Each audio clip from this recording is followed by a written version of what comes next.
The ping of her laptop, not my work email, felt like a punch to the gut.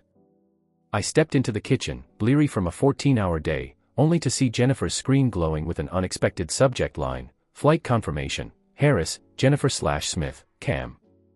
My hand froze around the coffee mug, its contents sloshing dangerously close to the rim. I blinked, stomach twisting. I knew Jennifer's schedule: no business trips planned, no weekend getaways on the calendar. Yet here it was, 2 one-way tickets to the Rocks for that very weekend. I pressed open and read the details: departure Friday, 8:45 p.m., return Monday, 5:20 p.m. The confirmation code glared in bold type, and beneath it, the passenger list: Harris, Jennifer, and Smith, Cam. My pulse thundered as I scrolled down to the payment line: charged to our household account. My vision narrowed to that single fact: our shared card, our shared life, now funding her secret getaway with her ex. My knees threatened to buckle. I set the mug on the counter with trembling fingers, the bitter aroma of coffee mixing with the sharper tang of betrayal. My mind raced back over the past month, forcing each memory into focus: the extra-long evenings she spent working late, the hushed phone calls at 2 a.m., the faint scent of aviation fuel lingering on her scarf when she came home. I'd brushed them off: stress at the office, exhaustion, nothing more. Now I knew why. Becca padded into the kitchen, tail wagging, as if curious why I'd stopped brewing coffee. I knelt and ran a hand along her back, grateful for her unspoken loyalty. She looked up at me with soft brown eyes, unaware that the woman she adored was planning a clandestine weekend with another man. My throat tightened at the thought. I stood and closed the laptop, the hinge click sounding far too loud in the silent room. I pocketed my phone, still warm from last night's investor call marathon, and retrieved Jennifer's boarding pass email, printing it out. Each line I read on paper felt like another nail driven into my peace of mind: flight, QF2209, class, economy, seat, 14C/14D. I highlighted our card number's last 4 digits, the exact same ones I'd used to book my own business travel that morning. I leaned against the counter, pressing 2 prints together as if the weight of the paper could anchor me. Outside, traffic hummed along the street, oblivious to the storm brewing in my home. My jaw ached from clenching so hard. Every instinct screamed to confront her, to demand answers, but part of me wanted to gather more proof, catalog every instance of this betrayal before I let her see the damage she'd done. I moved to the fridge and grabbed a bottle of water, the cold plastic shocking against my palm. I uncapped it and drank, steadying my breath. My reflection in the stainless steel door looked foreign: haggard eyes, unkempt tie, shoulders slumped under the weight of mistrust. I straightened my tie and ran my hand through my hair. Tonight, I thought, I would fall asleep in our bed and watch Jennifer come home. Tomorrow, I would decide how to respond. For now, I folded the boarding pass printout and slipped it into my jacket pocket. I poured a fresh cup of coffee, black and unapologetically bitter, and took a deliberate sip. The flavor stung, but it clarified my thoughts: this weekend was already lost. My life as I knew it was breaking apart, and I needed a plan. With coffee in hand and betrayal in my heart, I set my jaw. I would learn everything: dates, times, messages, receipts, before I ever spoke her name. Because once I did, there would be no turning back. I lie awake, staring at the ceiling fan's slow arc, replaying scenes that once felt innocent. It started 2 months ago, when Jennifer returned home one Tuesday night with a spark in her eyes I hadn't seen since our honeymoon. She clutched a brochure from the university bookstore, pages dog-eared with Javier's face on the cover: guest lectures, Spanish Golden Age. She couldn't stop talking about his insights on Don Quixote's madness, her laughter lighting up the living room as she recounted his wit. I poured her a mug of our usual dark roast, but she barely tasted it, eyes fixed on the flickering TV where the late-night news droned on. A week later, I noticed her scarf carried a faint trace of jet fuel and cedarwood, Javier's signature cologne, I later learned, before she'd slipped into her coat after what she said was a tête-à-tête in his office. I asked about the scent as we kissed goodnight, and she brushed it off: he let me borrow his scarf, it's chilly in that building. I nodded, a small grin on my face. After all, she was a professor, not a hermit. Having a colleague offer a scarf didn't threaten our marriage. Then came the departmental mixer at Café de España. The invitation said 7 p.m., but I watched from my phone's ride-share app as I finished a client dinner in Century City. Jennifer's location pinged at 11:30 p.m. well after the event's official end. I texted her, heading home, and received a quick, almost done, dipped in a winking emoji. When I arrived at midnight, the tables were cleared, lights dimmed, and the staff locked doors. She emerged from the back, cheeks flushed, whispering apologies about staying late with the visiting lecturer. I accepted her excuse, though unease tightened my chest. Over holiday break, while I handled end-of-year reports, she convinced me to host Javier for a celebratory feast. I cooked roast beef. Jennifer concocted her famous spiced chai in the kitchen. Later, I found them in the living room, curled up on the sofa under a throw blanket. Javier's hand rested on Jenna's knee as they laughed over a shared anecdote. I froze in the doorway, her head tilted into his shoulder, his face inches from hers. My throat tightened, but I swallowed my judgment and offered more wine, pretending their closeness was nothing more than academic camaraderie. One Sunday morning in January, I reached for her phone to check the weather and saw her messages with COM, brief lines, "Can you meet? I need your advice. Missing you." Her reply, "Heading there now." No context, no time stamp visible in the preview. My heart surged. I tapped the thread, but she'd already archived it. My stomach churned as I searched for clues, nothing official remained. I brushed it aside, convincing myself that professors have colleagues, and archive is just a feature, not a confession.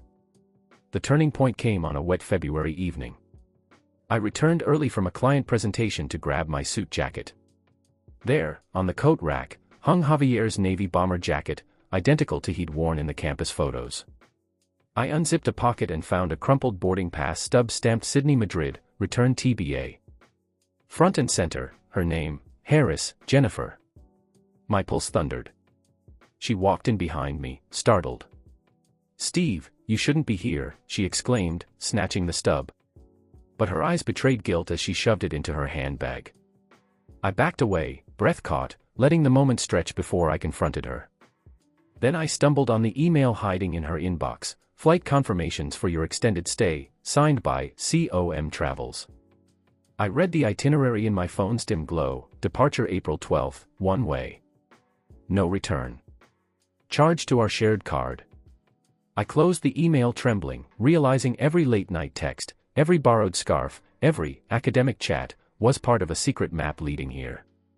Over the next week, I watched her closely, the way she floated into our bedroom at 2 a.m., phone pressed to her ear, how she flinched when my car idled in the driveway later than usual, the scent of cedarwood in her pillows. I cataloged every anomaly in a note app, dates, times, descriptions. Each entry was a breadcrumb guiding me to the truth. I'd convinced myself it was stress, mentorship, nothing more, until these clues converged into betrayal's unmistakable shape. Now, as I lie in the dark, each of those memories glows with warning. The laughter beside Javier, the perfume on her skin, the archived deleted messages, they were all portents I chose to ignore. Tonight, I resolve, I will no longer let doubt fester in silence. By morning, I'll gather every shred of evidence before confronting her, because the foundation of our marriage has shifted, and I need to know exactly how far before I demand answers. I wake before dawn again, the house silent except for Becca's soft snore echoing in the hallway. The bitter taste of yesterday's coffee still lingers on my tongue, mixing with the metallic tang of dread. I lie still for a moment, eyes fixed on the ceiling, replaying every late-night whisper, every lingering perfume note on Jennifer's scarf. My chest tightens as I realize I can no longer ignore the breadcrumb trail she left behind. Tonight, I decide, I take control. Swinging my legs over the side of the bed, I slip on sweatpants and a t-shirt. I pad into the kitchen and fire up the laptop I'd stashed there, our usual breakfast machine, now repurposed as my command center. The screen glows, and I open the folder I created last night, cam_evidence. The Madrid itinerary sits at the top. I drag it into a secure, encrypted container labeled priority proof. My pulse hammers as I confirm the details, April 12th departure, no return booked, 2 seats under, Harris, Jennifer, and Smith, Cam. Beneath that, household account, in bold. I close the file and exhale, bracing myself for the next step. Next, I log into our joint bank account portal. My hands tremble as I export statements for the past 6 months, watching the PDFs download. I open the first file and begin scanning for late-night charges.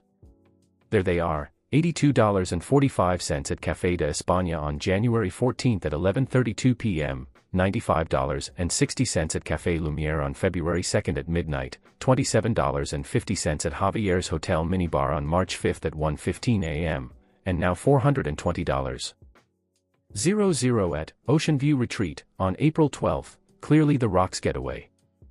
I copy these entries into a spreadsheet I title Late Night _transactions. Each row has columns for date, time, vendor, amount, and comment, academic dinner, post-seminar drinks, airport stay, weekend retreat. As I type, the spreadsheet grows, evidence of her deception crystallizing in plain text. I step away to brew a pot of dark roast coffee, bitter, grounding. While it drips, I open my email client and search for Chem and Smith. Several threads appear: seminar planning, a video call invite, and that one damning message, boarding pass confirmation. I open it and export it as a PDF. The subject line, flight confirmation for your extended weekend, reads like a guillotine blade. I print it, then gather the few dozen seminar planning emails and print those too. My desk is strewn with sheets of paper, each representing a lie Jennifer told me. By 6:30 a.m., I've organized everything into a manila folder labeled evidence_package. I tuck in the printed itinerary, the spreadsheet, the bank statements, and the seminar emails. I slip in a printed copy of the boarding pass confirmation and snap rubber bands around the bundle, ensuring nothing falls out. I stand and stretch, muscles aching from tension, and glance at the clock. 6:42 a.m. Becca pads into the office, her brown eyes soft and trusting. I kneel and stroke her ears, drawing comfort from her steady presence. "Stay here, buddy," I whisper. "I'm going to gather more facts." My next move is to surveil our home. I retrieve two discrete Wi-Fi cameras from the closet, compact discs the size of saucers, designed to look like smoke detectors. I mount the first in the living room corner, angled at the front door, and the second outside Jennifer's home office door. I connect them to my phone under front cam and office cam. The feeds flicker to life, Becca on the rug, the hallway empty. I configure both to record on motion detection, uploading time-stamped clips to a secure cloud folder. If Jennifer tries to sneak out or Cam appears at our doorstep, I'll have proof. Next, I need counsel. I open a new browser tab and search Infidelity Divorce Attorney Los Angeles. 3 firms top the results: Richardson and Cole, Alvarez Family Law, and Sinclair and Hart. I click each, scanning their testimonials and case histories. Richardson and Cole advertise a discreet consultation banner. Alvarez Family Law boasts successful resolutions. Sinclair and Hart emphasize low conflict mediation. I jot their contact numbers and email addresses in my notebook under a heading, Attorney Contacts. I draft a concise email to Richardson and Cole. Subject: Confidential Consultation Request. Dear Ms. Richardson, I require legal guidance regarding unauthorized travel arrangements and suspected marital infidelity funded by our joint account. I have compiled documented evidence and would appreciate an urgent consultation. Please advise your earliest availability. Sincerely, Mark Harris. I save it as a draft and schedule it to send at 7 a.m., knowing the firm's inbox will be quiet then. I set a still-awake alarm to remind me to send it if I drift to sleep. With legal counsel on the horizon, I turn to personal intelligence gathering. I open LinkedIn and find Cam's profile, Cam Smith, Senior Pilot, Qantas Airways. His profile lists home base in Sydney and frequent flights to the Rocks for personal property. I screenshot his professional bio and his upcoming flights section, which shows a return flight from the Rocks on April 15 at 9 p.m. I cross-reference that with Jennifer's calendar. It's empty that day. I add these screenshots to my evidence_package. Finally, I need allies. I text Mia, my college friend and confidant, asking to meet for coffee at 10 a.m. Need your ear. Big stuff. I also message our neighbor, Mrs. Delgado, who once mentioned seeing Cam's rental car at our curb late at night. Did you ever notice a black SUV parked here around 2 a.m. on weekdays? I type. Her quick yes reply warms me. I'll follow up for a signed statement later. By 8 a.m., the coffee pot gurgles its last drop. I pour a mug and sit at the kitchen island, evidence folder beside me. My phone buzzes with the investor's alarm, irrelevant now. I tap office cam, the hallway view is empty.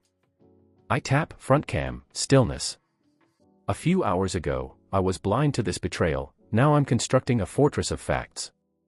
Each screenshot, each printout, each calendar alert builds the case I'll present to Jenna. I test my resolve by picturing her face when I confront her: shock, guilt, regret, or panic. I force myself to stay calm. This is not about venting, it's about control.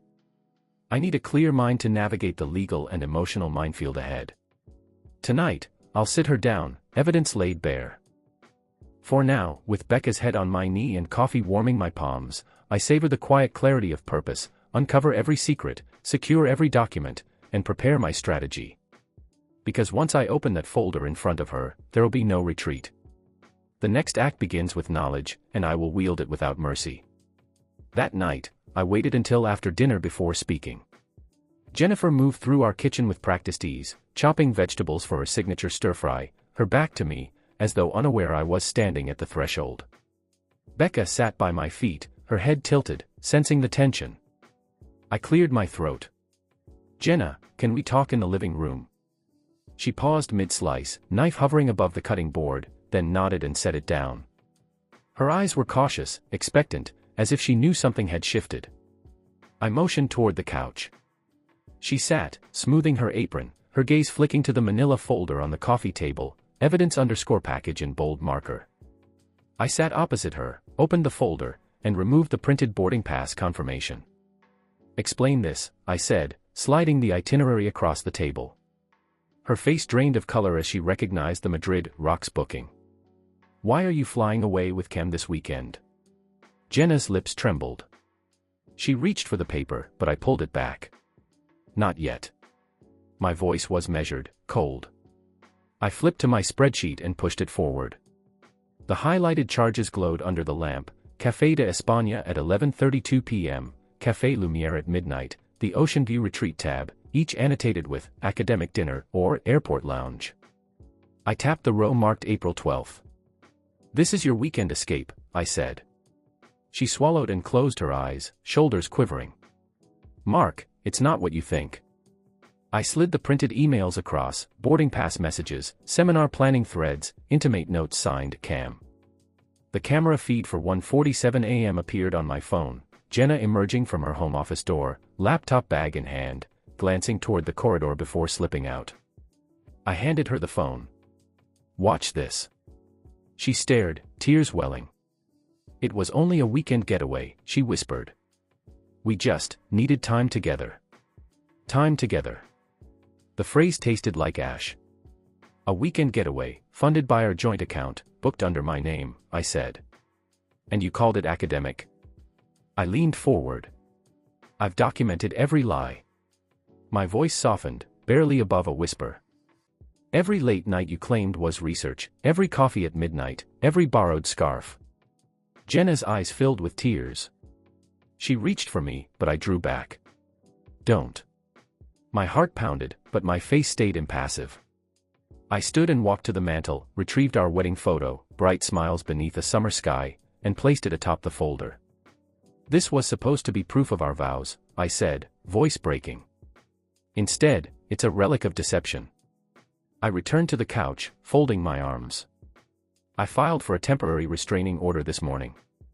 Our accounts are frozen." I called the attorney. The words landed like stones between us. Jenna's shoulders sank. "I didn't want to hurt you," she said, voice hollow. "I know," I replied, "but you did." I paused, letting the silence press on her. "I love you, I always have, but love doesn't excuse betrayal." I drew a breath, steadying my resolve. "I want a divorce." Her gasp echoed in the empty room. Becca whimpered, nosing Jenna's hand. Jenna looked down at our dog, tears spilling. "Can't we work this out?" she pleaded. "I can quit seeing him." I studied her face, searching for the woman I married. The tears and regret were real, but the trust was gone. "It's too late," I said. "I can't pretend this is just a mistake. You chose to lie repeatedly." My voice softened, tinged with sorrow. "You have until tomorrow to move out. Leo stays with me." Jenna's sob rent the silence. She wrapped her arms around herself, body shivering. I gathered the evidence package and the wedding photo, slid them into my briefcase, and picked up my keys. At the door, I paused. "I hope you find whatever it is you think you're looking for," I said quietly. Then I left, closing the door gently behind me as Becca's soft bark echoed. In the hallway, I exhaled sharply, shoulders sagging under the weight of what I'd done. I'd exposed the betrayal, claimed my boundaries, and shattered our marriage in one decisive act. But sinking relief mingled with grief. This confrontation was my revenge, and now the next chapter awaited. The courthouse steps felt unsteady beneath my feet, but clutching the signed separation decree brought an unexpected calm. Its embossed seal marked the end of our union, Jenna's signature beside mine severing our life together. At home, the morning light filtered gently through the linen curtains I'd hung after packing her belongings into labeled boxes, her novels, tea set, and the scarf she once claimed was Cam's gift. I moved through the hallway, placing the wedding photo, a bright smile beneath a summer sky, into a box marked Memories, then replaced it on the mantel with a fresh Polaroid of Leo perched on my desk, tongue lolling, eyes bright, a silent guardian of this new chapter.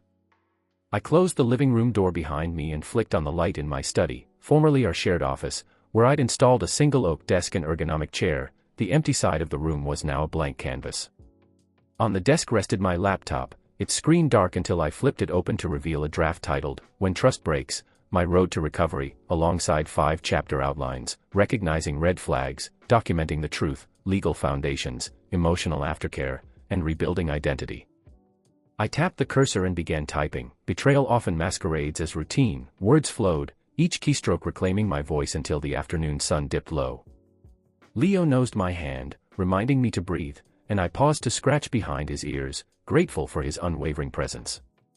Later, I met with Thomas Reed, a former client-turned-friend, at our favorite deli where I pitched a pro bono initiative for professionals facing personal crises, combining financial planning, legal advice, and emotional support. He nodded with enthusiasm and offered to help build the program, igniting a spark of purpose.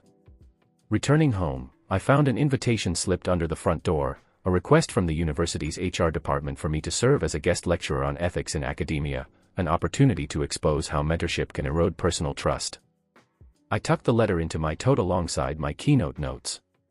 As dusk fell, Leo and I walked the riverfront path, the skyline alight with golden reflections. Joggers and couples passed by, each absorbed in their own lives while Leo trotted beside me, ears pricked, almost sensing the shift beneath my soul.